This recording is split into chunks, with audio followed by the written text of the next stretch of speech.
الحقيقة ما أجمل الصباح كده مع إيه، مع حاجة سخنة كده وقطعة الكيك الحلوة بالشوكولاتة دي بقى كده، والدخان اللي طالع في عز البرد اللي إحنا شايفينه اليومين دُولة. بس هو الصراحة يعني الجو ابتدى يعني يتحسن شوية. يعني أنا الصراحة مش عارفة إيه اللي بيجرى لي في الدنيا، لكن الحمد لله على كل شيء. أنا بقى فتحت الشباك عشان إيه، أدخّل الهوا والشمس كانت طالعة يعني النهارده جميل جدًا الجو. ومش برد يعني أوي زي كل يوم. وشغّلت كده القرآن، يا رب يكتبها لنا يا رب إن شاء الله، ويجعل الأيام الجميلة ديّة يا رب اللي إحنا بنعدّيها دايمًا خير وسعادة إن شاء الله دايمًا لينا، ويبلّغنا رمضان.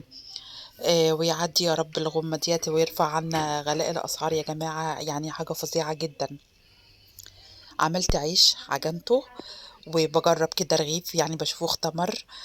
كنت أنا يعني مجهّزاه يعني من الصبح من بدري، فأنا كده قطّعته وهو كده يعني اختمر معايا، يعني أنا فردت كده يعني واحد وباشوفه لحد ما أعمل الغدا.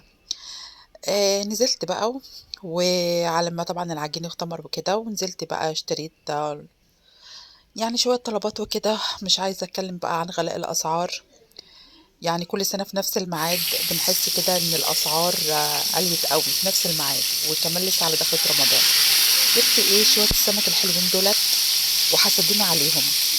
يعني أنا لقيت المطبخ عندي اتكسّر كُلّه بعد ما عملت الأكل.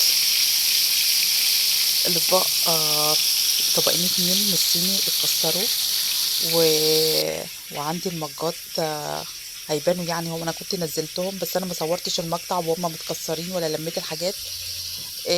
طبعًا كل حاجة بتغلى، فأنا زعلت أوي على ال3 مجّات يعني اتكسّروا، وفي 2 الإيدين بتاعهم انشالوا، سبحان الله يعني.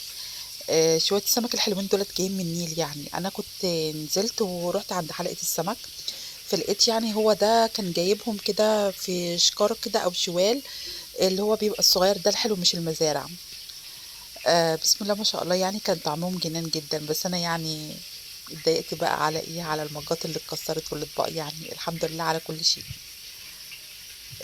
طبعًا أنا عجنت العيش وهتشوفوا معايا النتيجة، يعني ما فيش أحلى من كده، ولا طعم أحلى من كده.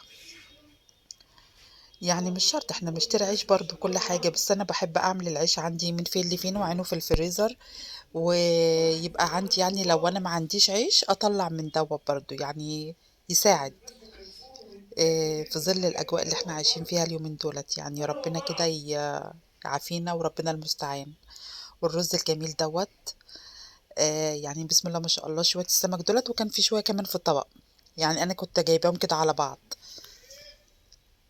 هو الطبق اللي اتكسّر. المجّات كانت باينة دلوقتي كده في مقطع الفيديو برضه اللي هُم اتكسّروا، كنت أنا ركنتهم على الجنب يعني. العيش أهوّة معايا شايفين النتيجة، والله العظيم طعمه جميل جدًا.